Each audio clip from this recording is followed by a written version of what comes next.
আবারও ব্যর্থ হয়েছে নর্দার্ন ওয়ারিয়র্সের তাসকিন আহমেদ। আজকের ম্যাচও নিজের নামের পাশে সুবিচারটা করতে পারেনি। প্রথম ওভারে 24, পরের ওভারে 12। তবে গুরুত্বপূর্ণ সময় গুরুত্বপূর্ণ কাজটাই যে বাংলার বোলাররা করতে পারে তা আরও একবার প্রমাণ করেছে তাসকিন আহমেদ।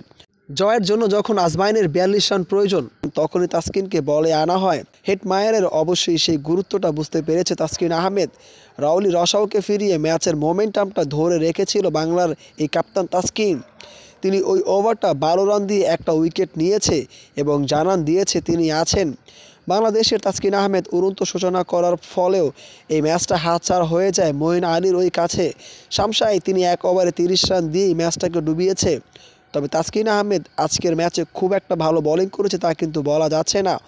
প্রথম ওভারে 24, পরের ওভারে 12, 2 ওভারে তাসকিন দিয়েছে 36, নামের পাশে একটা উইকেট। তবে তাসকিন ছোট্ট এই ফরম্যাটে কতটা কার্যকরী তা ভালোই জানান দিয়েছেন নর্দার্ন ওয়ারিয়র্সের হয়ে।